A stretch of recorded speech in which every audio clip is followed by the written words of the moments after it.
اعوذ باللہ من الشیطان الرجیم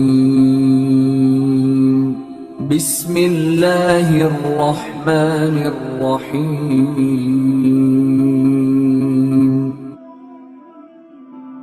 حضرت عیسیٰ علیہ نبینا و علیہ السلام آپ فرماتے ہیں میں قبرستان کے پاس سے گزرا میں جب میں قبرستان کے پاس سے گزرا تو میں نے اپنی نگاہ نبوت سے دیکھا کہ ایک قبر والے کو عذاب ہو رہا ہے، قبر کے اندر عذاب ہو رہا ہے۔ میں چلا گیا، میں پھر واپس آیا تو اب میں نے کیا دیکھا؟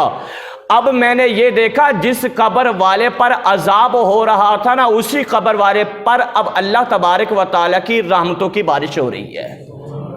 قبر کے اندر پہلے تکلیف میں دام میں نے دیکھا خوشحال تھا، میں بڑا حیران ہوا۔ میں نے عرض کی مالک یہ کیا ماجرا؟ ابھی تو میں گیا تھا، ابھی میں گیا تو یہ شخص کیا تھا؟ عذاب میں گرفتار تھا، اور اس کی قبر کے اوپر کیا ہو رہا تھا جی؟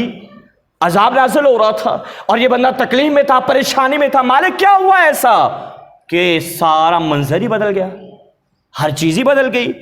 اللہ تبارک و تعالی نے فرمایا کہ اے میرے عیسیٰ روح اللہ، اصل میں بات یہ ہے کہ جب اس بندے کا وصال ہوا نا، انتقال ہوا اس بندے کا، تو اس کی بیوی حاملہ تھی، اس کا وصال ہو گیا۔ اب اس کی بیوی جب حاملہ تھی، اس کے ہاں بیٹا پیدا ہوا، آج وہ بیٹا 4 سال کا ہو گیا۔ تو پھر مالک فرمایا کہ یہ بیٹا اس کا بیٹا آج پہلا دن ہے مدرسے کے اندر گیا ہے، آج پہلا دن ہے، یہ کہاں گیا ہے؟ مدرسے میں گیا ہے۔ تو مالک پھر فرمایا کہ اس نے مدرسے میں جا کر پڑھا یہ ہے بسم اللہ الرحمن الرحیم۔ مالک تو بڑا رحمان ہے، مالک تو بڑا رحیم ہے، مالک تو بڑی رحمتیں کرتا ہے۔ مجھے بتا کہ جس کا بچہ زمین کے اوپر بیٹھ کر یہ کہہ رہا ہو کہ مالک تو بڑا رحیم ہے، تو بڑا کریم ہے، تو بڑا رحمان ہے، بتا میں اس کے والد کو عذاب کروں؟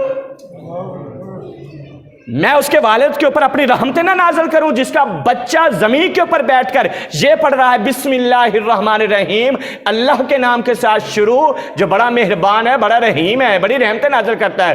فرمایا کہ پڑھا اس کے بچے نے ہے بسم اللہ، اور رحمتیں اللہ پاک نے اس کی قبر کے اوپر کر دی ہیں۔ تو یہ فائدہ ہوگا جب بچے کو آپ یہ تربیت دے کر جائیں گے، بچے کو یہ سکھا کر جائیں گے کہ بچہ تو نے یہ پڑھنا ہے قرآن، تو پھر قرآن جب پڑھے گا تو قرآن سفارش بھی کرے گا، رمضان سفارش بھی کرے گا۔